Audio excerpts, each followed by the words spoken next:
Hello, my lovelies. Today we're going to be talking about the book that I read recently, The Magnolia League. This book had a couple issues that I have, but we're going to talk about it. So without any further ado, grab a snack, grab a drink, and let's jump into it. Roll the intro.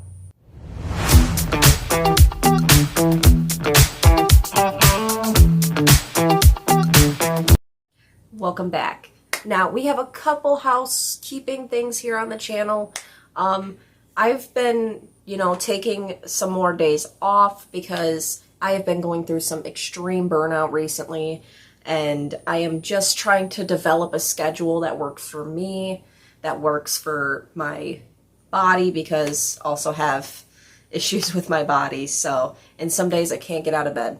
So I'm gonna start making videos like maybe 3 to 4 times a week. That way I give myself a little bit of a break and I can focus on other projects, because I also do cosplay over on TikTok at Spontaneous Weirdness, and I have been really behind on making cosplay content, so I'm kind of giving myself a break in order to do other projects, because I also want to start doing sewing later or sometime this year, so I can improve my cosplay projects, and I'm gonna have to reteach myself how to sew.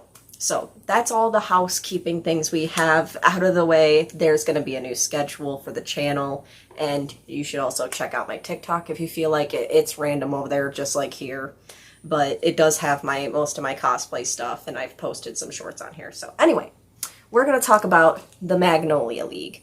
This came out in 2011 as far as the book is concerned. I read the copyright page. This surrounds about a girl named Alex, and she lives in a commune in California, and her mom tragically passes away. So her grandma sends someone to come get her and bring her back to the antebellum kind of South in Savannah, Georgia. And along the way, Alex finds out that her grandma founded a group of really notorious debutantes called the Magnolia League. And the Magnolias are notorious for being just, the highest of society. They are separated from the rest of the societies around, and there's actually a reason why. Now, that reason is that they're doing some kind of nefarious things behind the scenes involving magic to give themselves, thinner bodies, better hair, love even in their lives, and it's a really alright book. I'm not going to say I'm the biggest fan. I liked a lot of the different elements of it. I liked the writing style, but there are some things I have issue with this book. And I'm going to have to kind of spoil a little bit in order to talk about why I have a couple issues with this book. And they're very small issues. It's just, it kind of made me feel a little weird. So, if you want to read this, stop the video now. I'm gonna have to spoil a couple things. So, if you want to read it, go ahead and read it. I'm gonna go ahead and tell you in this unspoilerly portion. I'm giving it about a 5. That's it. But I'm gonna have to talk about a couple things that I have issue with this. So, go away if you do not wish to be spoiled, my friends. 3, 2, 1. All right. So, the things I have issue with this book is Alex finds out that the reason why the Magnolias are so notorious and secretive and kind of have this like separated from themselves kind of air about them.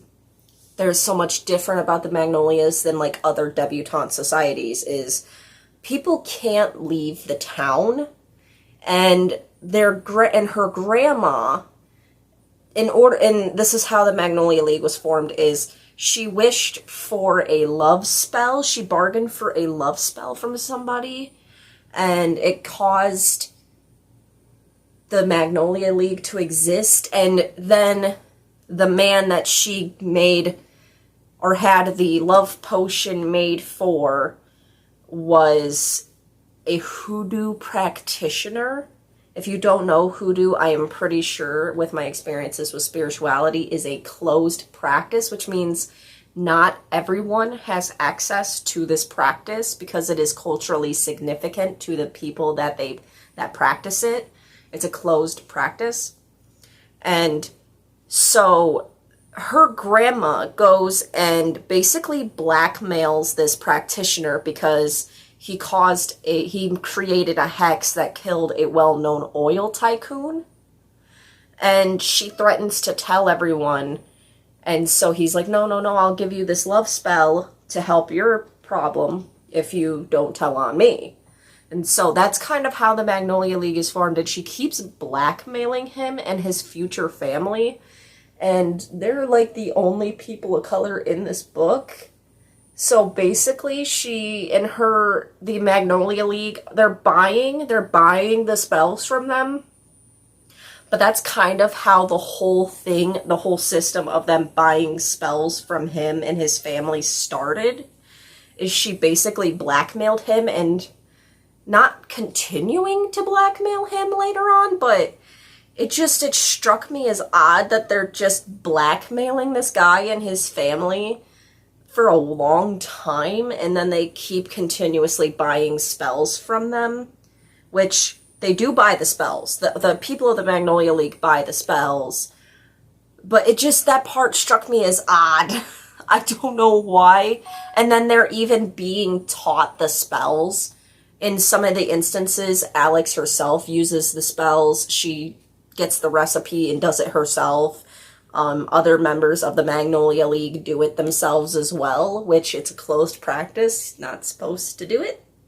If you're not part of the culture, not supposed to.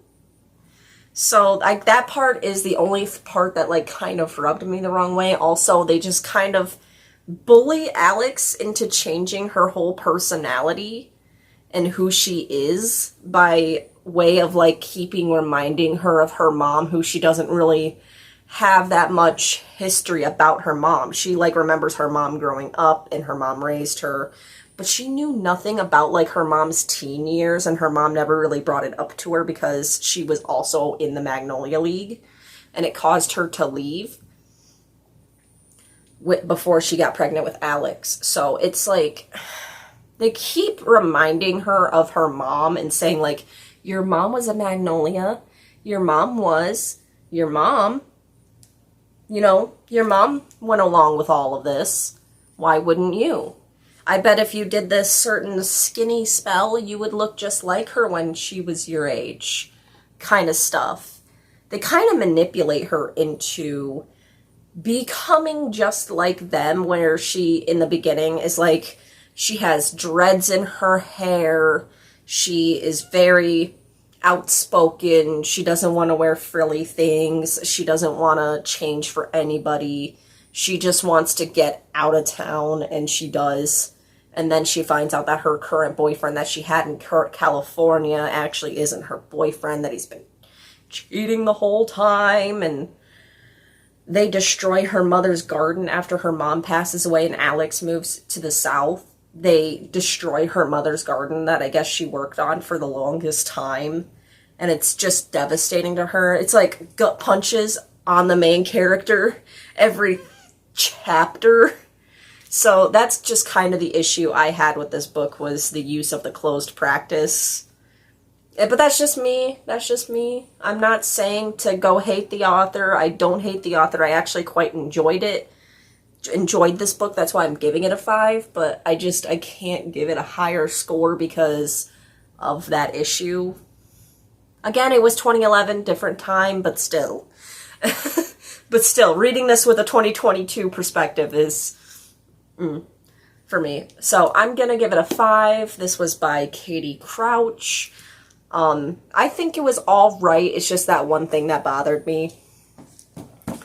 I don't know if there's another book in the series. I don't know if it is a series. It felt like a one-off book, but there might be more. But that's what I got for you guys today. If you feel like it, please hit the like button, hit the subscribe button maybe for shits and gigs, eh? We're trying to get to 2,000 subscribers by the end of the summer. I would be much appreciated if you could just hit the button. You can always change your mind. I don't just talk about books. I also talk about movies, TV shows, anime. It's random on this corner of the internet.